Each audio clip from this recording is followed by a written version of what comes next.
Just before I start with the video, I want to give a shout out to my dear executive producers Didrik and Dominic. Thank you so much for your support, because without you, this video would not have been possible. If you, my dear viewer, would like to become a supporter of mine too, check out the first link in the description down below. It will lead you to my Patreon page. In what universe would a sane person buy a brand new car and go on a huge road trip within a short period of time? That's right, absolutely no one.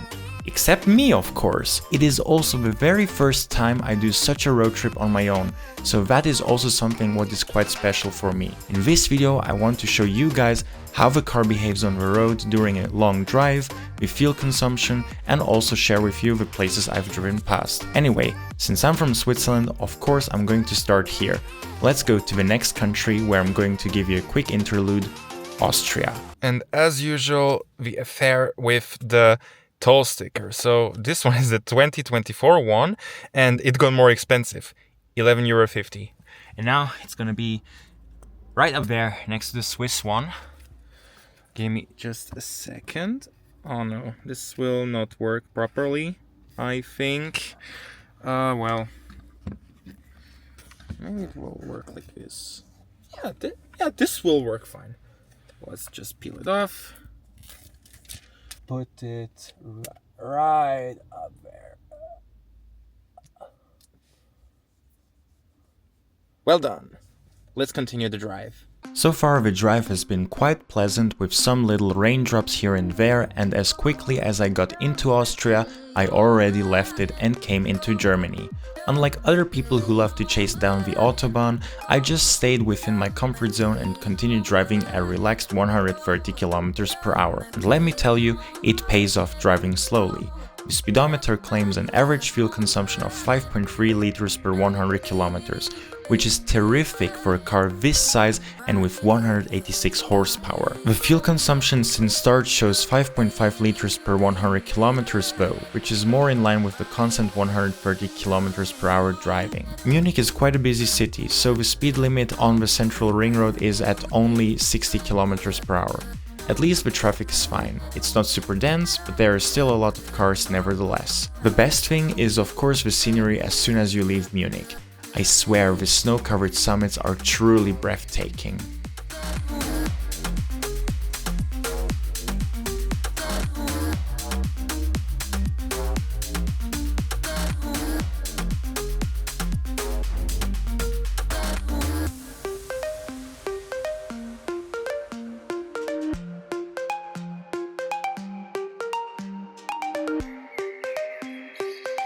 Road tripping makes me literally hungry, and as you can see I got a little bit of a haul, some sweet stuff like, oh, I love those, but I couldn't take them with me because, well, they need to be refrigerated, but thanks to this bag right here they can stay cool. And those ones here, very typically Austrian. As you can see, this is in Austria, in Salzburg, so this is pretty nice, but I got hungry and I need butter croissant. Sorry for the poor lighting, but let me turn around. I'm really in need for some decent food, but until I arrive in my destination, I need a bit more time. But at least I'm more than halfway through. Driving the Mazda 3 at night is such a huge pleasure, as you don't have the unnecessarily bright ambient lighting or too many screens illuminated at once like they exist in other cars in this class. The head-up display is also very convenient, since you don't get distracted while looking down on the instrument cluster, and most of the time the ISA, aka Intelligent Speed Assistance, is also shown on it. It works most of the time properly, but it can be annoying at times by not scanning the speed limit, which is valid for you, but instead the one from the slip road, which is right next to you. The passenger side rear view mirror is not auto dimming, which is quite a shame, but at least the one on the driver's side and the one inside the car have the auto dimming feature. The reason why the fuel consumption is so low boils down to two factors. One is the low RPM number, which is at around 2600 RPM with a cruising speed of 130 km per hour, and also the aerodynamics. The Mazda 3 hatchback consumes around 0.1 to 0.2 liters per 100 kilometers more compared to the sedan, which might not sound like much, but given that the sedan is longer and has more boot space, it might be quite surprising. The blind spot monitoring works also really well and is definitely a godsend on motorways like this one between Salzburg and Vienna. Speaking of which, it is not far away until main Vienna. It's right up there.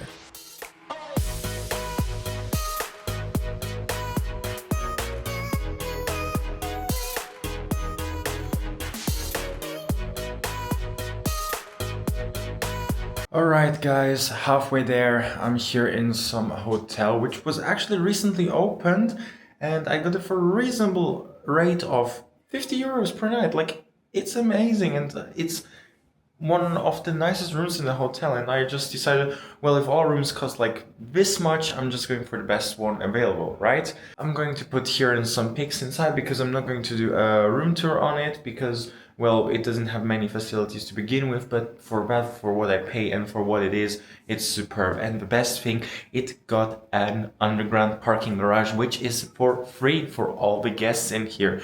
The only big downside is that this area is dead. It's literally dead. Like, during weekdays, it will be fun. You got lots of commercial places around, but it's Christmas Eve and everything besides one petrol station is closed.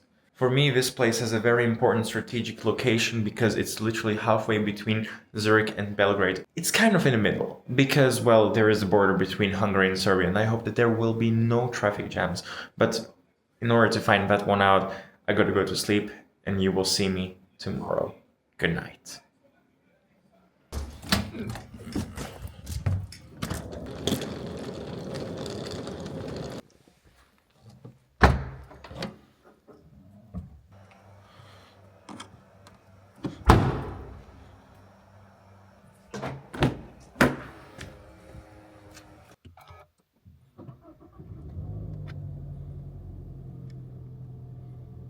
One thing I have to specifically point out here is that the built-in sat-nav system is working really well. In fact, I don't even have to use Google Maps, as it recognizes also certain place names without addresses, and the graphics are crisp. I can totally recommend using it. Anyway, time to leave Vienna for good and continue the journey into the next country, Hungary. It might come to you as a surprise, but Hungary has a much better quality in terms of roads compared to Austria. As soon as you drive past the border crossing, you immediately notice the better tarmac and therefore a smoother ride, which is gladly appreciated in a car with a relatively firm suspension like mine. For some reason, the fuel consumption since start is a bit on the higher side, but that might be due to the rougher driving style people have in Hungary, and obviously you need to keep up with the flow. The average fuel consumption figure of 5.5 liters per 100 kilometers still remains. What's noticeably different is that the weather is also a bit cooler compared to yesterday, so maybe that's also why the car consumes more fuel. Why do I fill up my car with higher octane fuel? To put it into simple terms, I want to keep the engine clean. Yes, the e-Skyactiv X engine can be used with RON 95, but I prefer to get minimum RON 98, or when abroad like right now, I just go for RON 100. Non-turbo engines barely get any performance gains, and I haven't noticed any lower fuel consumption, but I feel that the engine runs a bit calmer. You might call it a waste of money, but with that awesome fuel consumption, you won't feel the difference that much.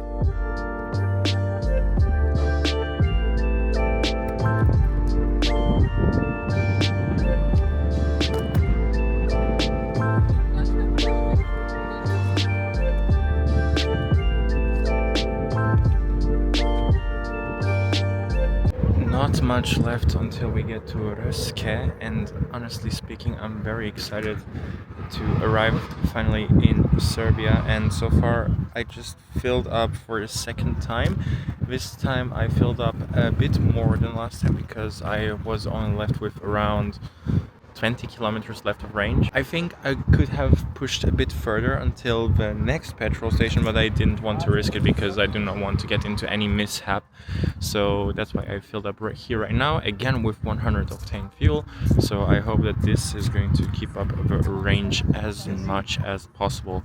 And with this fuel tank I drove around 720 kilometers, which is also not that bad considering that it filled around 43. Let's continue to Röszke. The usual affair with Röszke and the traffic jam. Thankfully it's not that bad, and with the start-stop system I didn't use a lot of fuel. But I can imagine that in summer the car won't turn off with the air conditioning on being at full blast while idling at 37 degrees Celsius. And of course the sunroof comes in handy when trying to film the jam liao.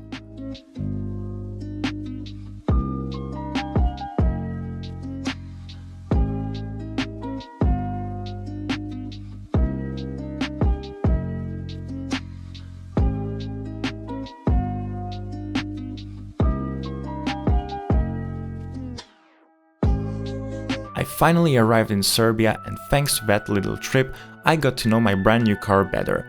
It's a perfect long distance cruiser with its comfortable seats, low fuel consumption, decent power and decently sized boot. I can't imagine 4 adults with my size could do a road trip with the Mazda 3 sedan with ease. In conclusion, I'm very happy to own this car, and I can't wait to see what the future will bring. Perhaps I'm going to make another road trip with it this year. If you would like to know what I've done with the Mazda 3 in Serbia, don't hesitate to check out the video right here, where I'm talking about the full PPF job I've done on it in order to protect the thin paint from chipping and scratching.